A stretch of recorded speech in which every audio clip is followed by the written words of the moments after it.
Welcome to our final episode, episode 10 of Moorditj Education. I'm joined as always by Laurence Fuster.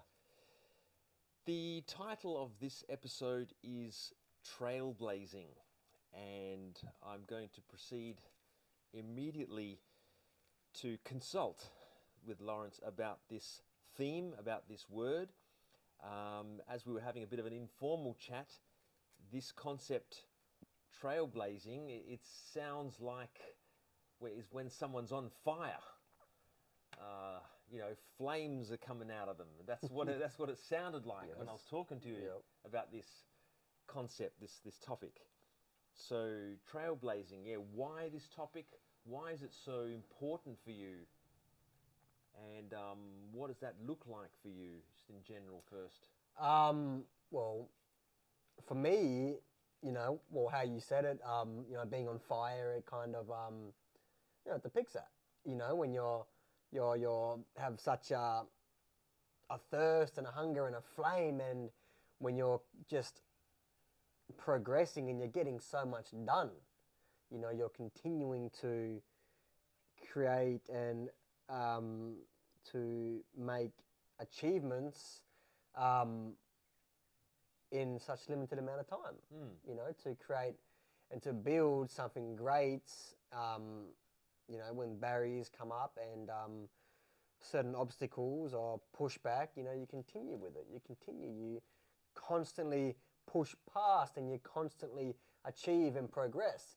Now you could use both sides of things. You could use that in an inner level where you can trailblaze within yourself and to continue and to consistently persist with finding who you are. Breaking those barriers. Continuing with it. Trailblazing, on fire. Yep. So that's an inner trailblazer. It's an inner trailblaze, yes. So I'm already imagining, a jungle and in there of sort of negativity and that, and, cutting through that. Yes. So that's, inner sort of trailblazing. But I definitely get this idea of going beyond, going above and beyond, and that constant going past those barriers, those constant getting over the barriers or through the barriers or by whatever means, it sounds like. Yep. Yeah. Now, how have you blazed a trail? How have you blazed a trail as a man? And could I also ask a double question? How have you blazed a trail also as an Indigenous man? So where have you come from? What trail did you need to blaze as an Indigenous man? What trail did you need to blaze just as a a man anyway in general? I think that's a bit of a difficult question for me to answer, but I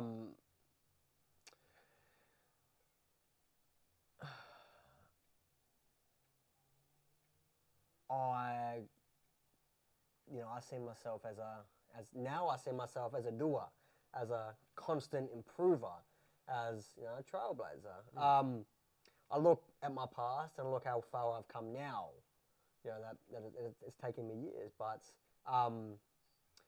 to constantly push through and to find other avenues and sources and to understand, it's all a form of it.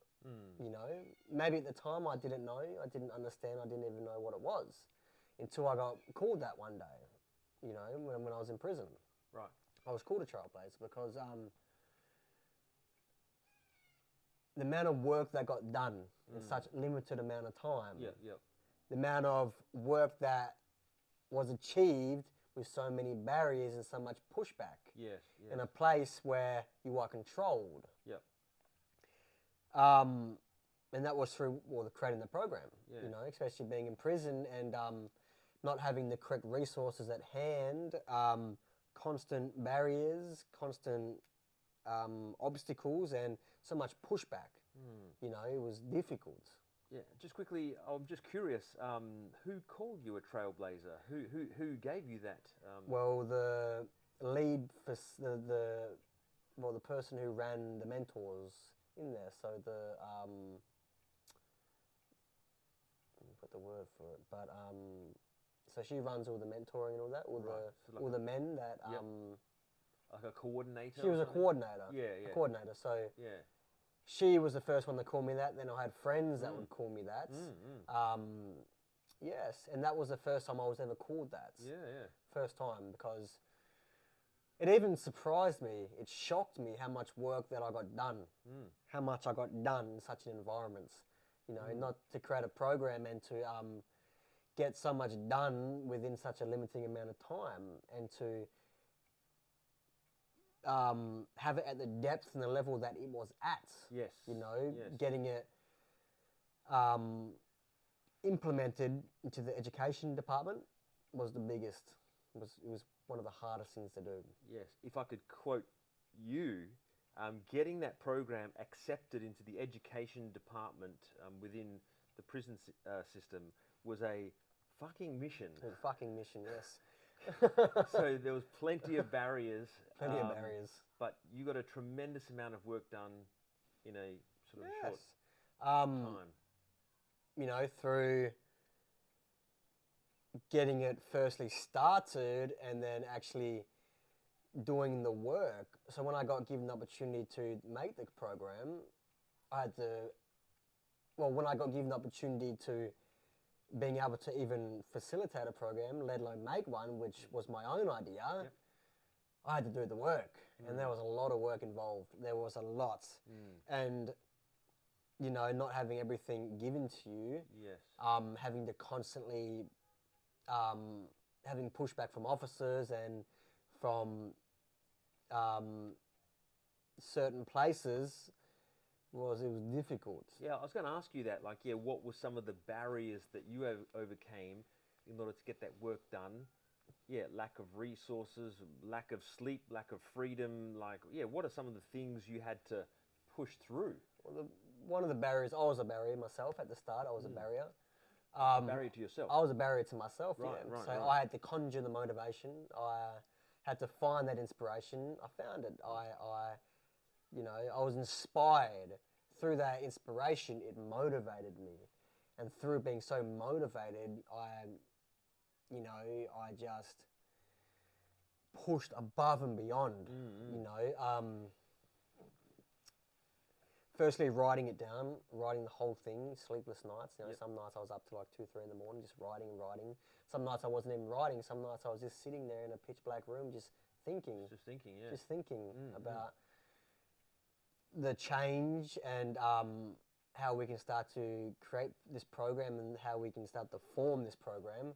You know, I had a full book of writing. I'm talking paragraphs and paragraphs and paragraphs.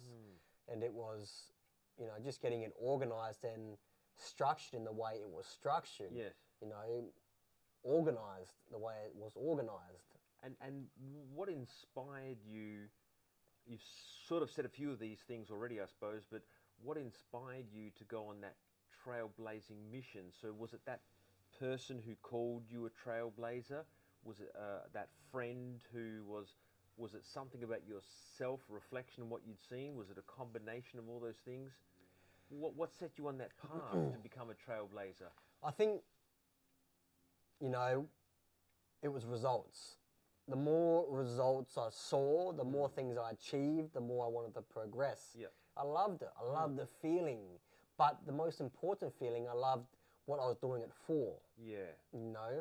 So I loved it because the achievements and the progress, and I was overcoming barriers and obstacles. That's great. Yep. But I knew what it was for. I knew what the cause was about, which inspired me. I wasn't doing it because of me. Yes. I was doing it because of the men in prison. Yep. I was doing it to create a program for them. Yep. So I had to push above and beyond to get the program to what it was and where it was, and to where it, to basically how it was formed. I had to, it wasn't about me. It was about them. And I had to go above and beyond. I had to push past. I had to have meetings, a lot of meetings around this as well. Right. You know, some tough meetings. tough meetings, very tough meetings. You know, one of them was with the people that run programs within the prison system. One of them that actually ran the programs, and they said to me that I wasn't qualified, or I didn't have the academic backing, or certificates showing that I'm qualified for this. So that was one of the meetings, well, multiple meetings I had with these people. You know, more barriers. More barriers, but look, I got it done. I achieved it, and I got it implemented within the education department. You know, and I spoke to him. I said, look, at the end of the day, I'm not teaching anything.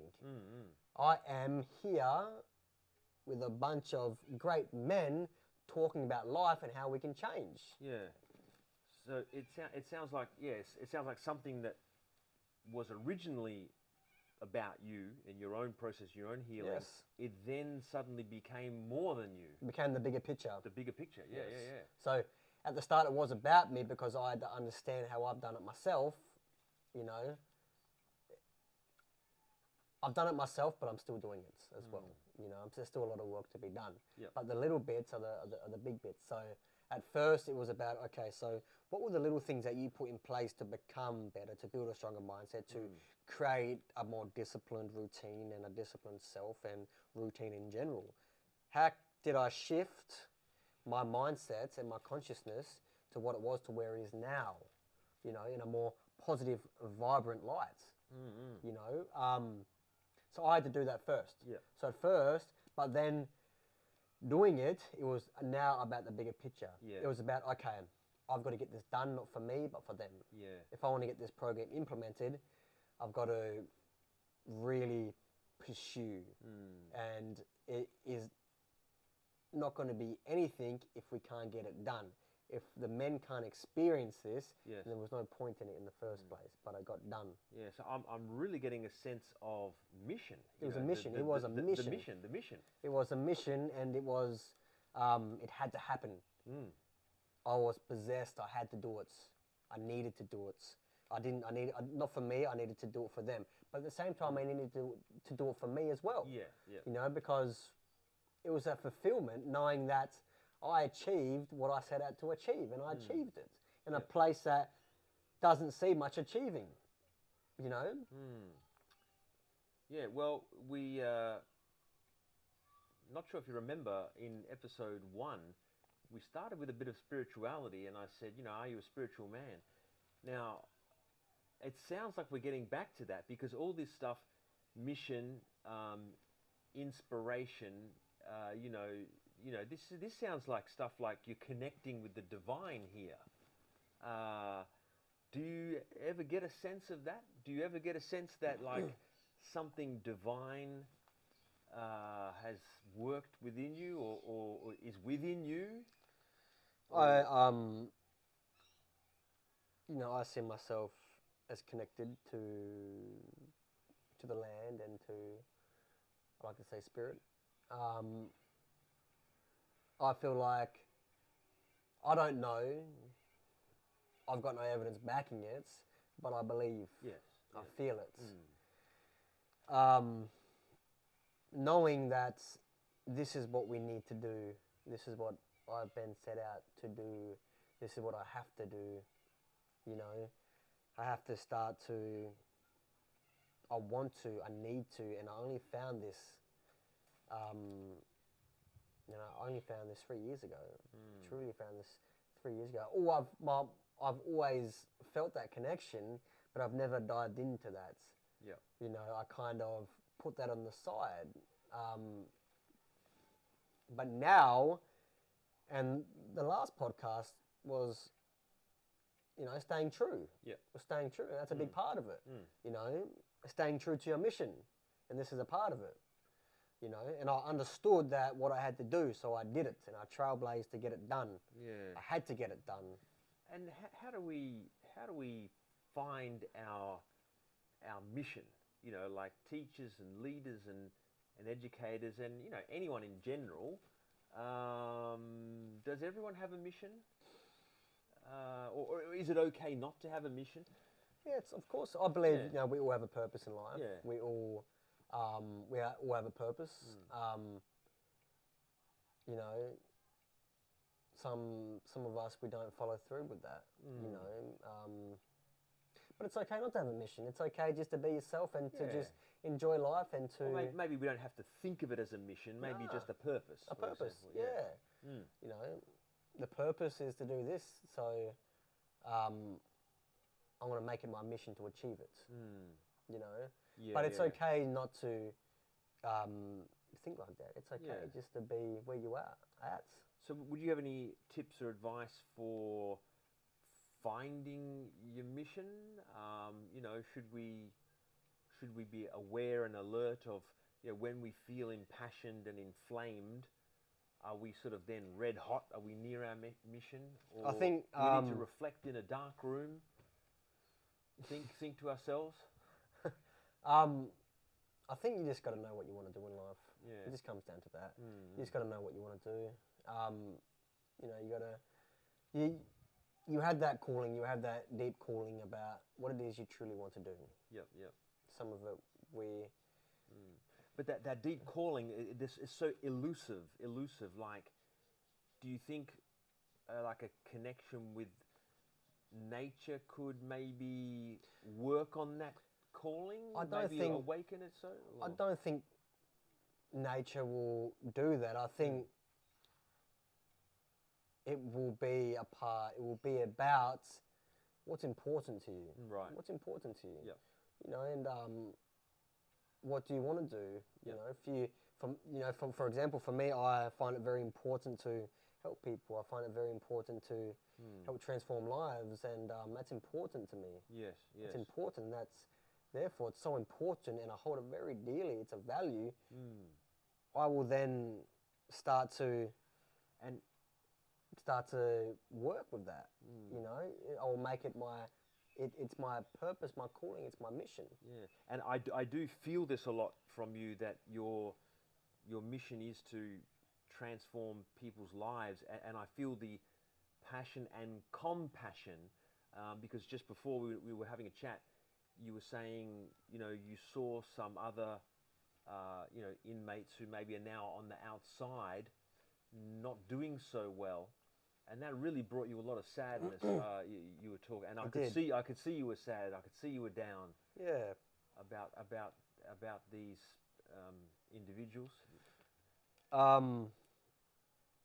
Yes. Well, as you know, one of them came up to us when we were having a beer down. We were having a drink. Yes, and you know, it doesn't matter who we are or of what we've been through or where we are now. It's, you know, we're all human beings, and it truly made me sad knowing that this individual, these humans, these people have been let out of the system and have fell back into old patterns through homelessness and drug abuse, and you know, of that not knowing who we are. And he wasn't the only one. No. A couple of days ago, I ran into another person that I knew in prison as well.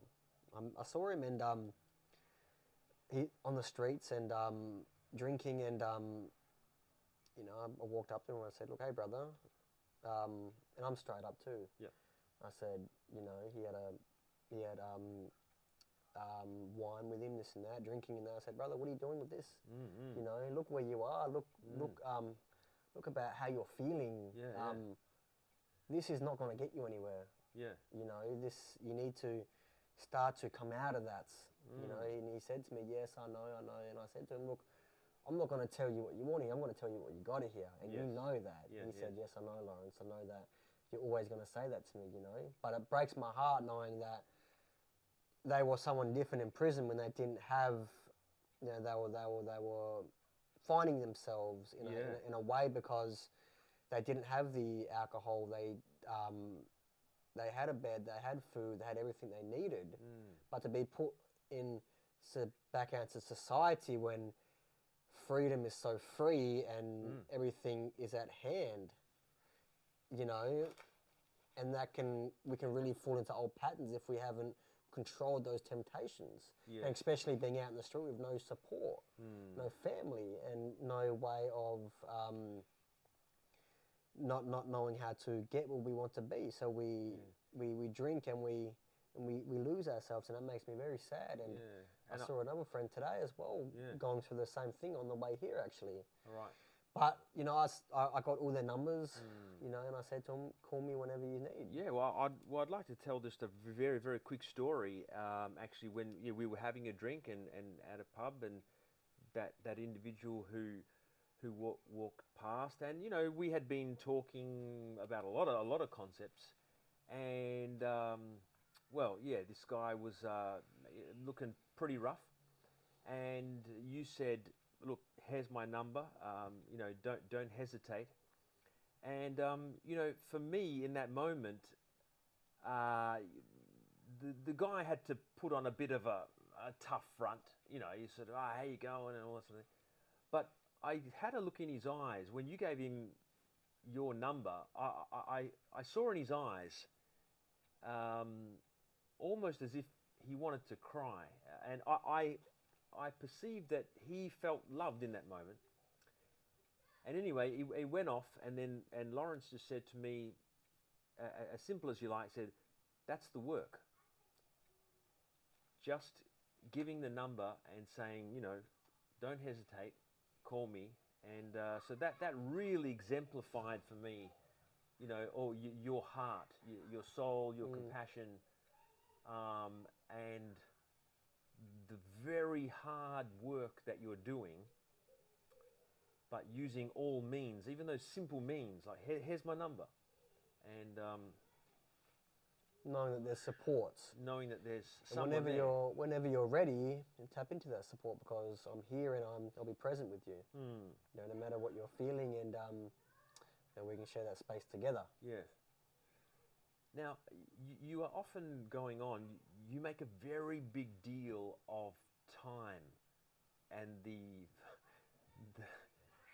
limits of time that we have to sort of work with. You're often going on about that. Like, you've got to get the work done in the limited time. Were you referring to just that in the time you were in there? Or do you see a real urgency about your... I saw an urgency about it. Especially, I was coming to an end of my time when I was in there, you know, so I saw the urgency of having to create it then and there, Yes. you know, and I had everything I needed. A lot of it I didn't need because I had the resources within myself, and I knew what to write, I knew what to put, and I knew how to structure everything. And now all I needed was access to the space. Yep. All I needed was the environment, the supports. I didn't need the pushback or the barriers.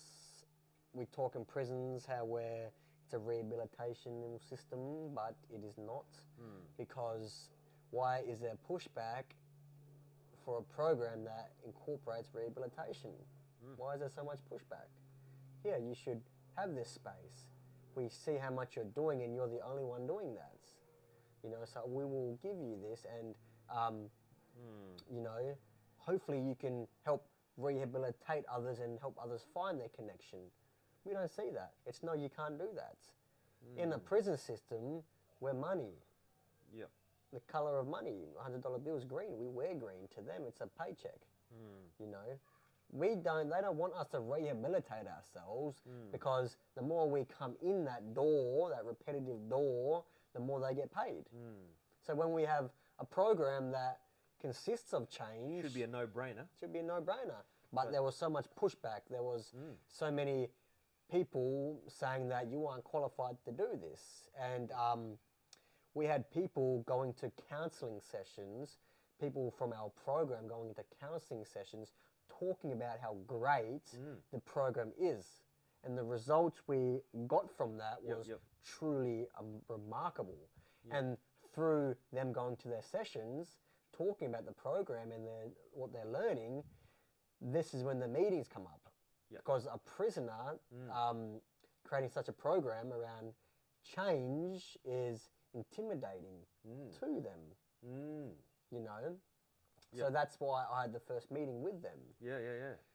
saying I'm not qualified, I don't have the qualifications or the skills. Yeah, well, I imagine you know. it would be, yeah, extraordinary to see a leader rising up from the rank of people who are seen as, well, you know, criminals, not sort of validating. And we talked in the last episode about bringing your artistry to the industry. Yeah. So obviously they were a bit reluctant to foster your artistry. Yes, for we helping are others. 100%, and we are so suppressed within this system. Yeah. Now, but how do we liberate ourselves out from this system? How do we liberate ourselves from beneath its shadow? Yep. You know, It's weight. its weight. How do we do that? And that's another part of the work, and that is just, you know, but we are so controlled, and we, you know, we have young people that work in the prison systems that treat older people like crap. You know, we have a lot of women that work in the prison systems that treat men like crap. You know, it's a very authoritarian space. Yes, yes. But which causes a lot of suppression within the men and within the women that are in other prisons. Yes. You know, we should be treated equally. At the end of the day, we should not be judged. You know, we've made mistakes. Some people have made very bad mistakes. You know, but we are here in prison, and we are serving the time. We are making up for our mistakes. Sure, sure. We are realizing that. So stop making our time harder. Yeah, you know, sure. Honestly, and Well, a lot of them do it on purpose. You know, I'm not having a pick at it, but at the end of the day, I've seen it. Yes. And I've seen what the system is about and what it involves. We have that first-hand Exactly right. experience. You know, I was treated like shit when I was in there as well. But I had to keep my wits about me, because if I reacted, that's what they want. They want you to react, so they can control you and send you down the back, what they call segregation. Yes. You know, and who cares? But I had to keep my wits about me in those moments, especially when I got pushback, saying that you can't put this program here, or you can't do this and you can't do that. I had to keep my wits about me, and I had to progress. I had to be smart in a space, especially in that kind of environment and space. You know, so there was a lot of strategies at hand as well that I had to play. Yeah. Well, you did indeed blaze a trail within there, and well, I think maybe we'd need another podcast for you know, ending systemic injustice. Yes, we might leave that for an entire other podcast. I want to just end with one question, which is, what's next for Laurence Fuster? Now, I want to give you a bit of an image, and I just want you to get a bit metaphorical. So I want you to imagine that you are hacking your way through the jungle, but you can't see what's beyond there in a few years. But if you could send up a drone and you could see that goal, or where you're getting to, you know, that beautiful blue lagoon, or the gold mine, or the mountain, or the beautiful prairie or plain, what is around the corner for you? What is next? You know, the first thing that came to my mind was freedom. Right. Freedom for all. Should we leave it on that note? Yep. Mate, I thank you, and I will not use my French and the F word for that, but what a note to finish on. Literally the F word, freedom. Thanks for joining us.